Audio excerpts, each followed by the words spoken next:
America సైనికుడు చివరికి చీమలు తిని బతికి బయటపడ్డాడట.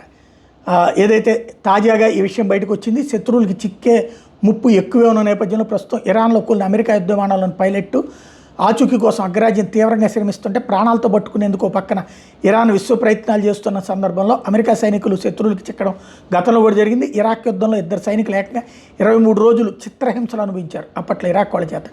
2003లో అమెరికా నేతృత్వంలోని కూటమి ఇరాక్ మీద దండయాత్రకు దిగింది. ఆ టైంలో అమెరికా దళాలు బోతలు దాడులు చేపట్టే వాళ్ళకి అనగా అపాచీ హెలికాప్టర్లు రంగంలోకి దిగినాయి.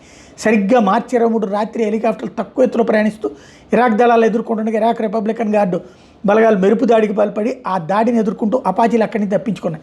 అమెరికా చీఫ్ వారెంట్ ఆఫీసర్లు David Williams, Ronald young junior ప్రయాణిస్తున్న హెలికాప్టర్ మాత్రం ప్రమాదానికి గురైంది. ఇంధనం అయిపోవడం, ఇంజన్ వైఫల్యంతో ఇలా హెలికాప్టర్ కూలిపోయింది. దీంతో ఆ పైలట్లు పారాచూట్ సాయంతో కిందకి దిగారు. అయితే అప్పటికి వాళ్ళు ఉన్నది ఇంకా శత్రు దేశంలో. విమానం కూలిపోయిన సంగతి తెలియగానే ఇరాక్ దళాలు వీళ్ళ కోసం ముమ్మరంగా గాలించినాయి. వాళ్ళ నుంచి తప్పించుకునేందుకు డేవిడ్ రొనాల్డ్ తీవ్రంగా ప్రయత్నించిన ఫలితం లేకపోయింది. ఇరాక్ దళాలకు అప్పుడు చిక్కిపోయాడు. అమెరికా పైలట్లకు తొలుత చీకటి గదుల్లో బంధించి ఆ తర్వాత దారుణంగా కొట్టి విచారణ చేపట్టారు. ఆ తర్వాత వాళ్ళని ఇరాక్ రాజధాని బాగ్దాద్కి తరలించారు. బందీగా ఉన్న సమయంలో వాళ్ళని అనేకసార్లు జైలు నుంచి మరో జైలుకి తరలిస్తూ వచ్చారు. అగ్రరాజ్య రహస్యాలు తెలుసుకునేందుకు వెళ్ళిన అతి దారుణంగా హింసించారని అప్పట్లో వార్తలు వచ్చినాయి. 23 రోజుల పాటు వీళ్ళు ఇరాక్ చెరలోనే ఉండాల్సి వచ్చింది. చివరికి అమెరికా దళాలకు ఇరాక్ లొంగిపోయిన తర్వాత మాత్రం బందీలు అప్పగింత ఒప్పందంలో వీళ్ళిద్దరికి విముక్తి లభించింది. 1995లో బోస్నియా యుద్ధ సమయంలో కూడా America air force pilot captain Scott F Grady ప్రయాణిస్తున్న విమానం ఎట్టాగే కూలిపోయింది. శత్రు దేశంలో చిక్కున్నాడు. 6 రోజుల పాటు కొండ ప్రాంతాల్లో దాక్కున్నాడు. చివరికి రేడియో సిగ్నల్స్ అందడంతో అతని ఆచూకీ గుర్తించి యుఎస్ మెరైన్ సిబ్బంది రెస్క్యూ మిషన్ చేపట్టింది.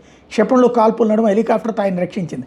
అక్కడ చిక్కున్న సమయంలో తాగడానికి నీళ్లు కూడా దొరకలేదని, చీమలు దీన్ని బతికానని స్కాట్ ఆ తర్వాత ఇంటర్వ్యూలో చెప్పుకొచ్చాడు.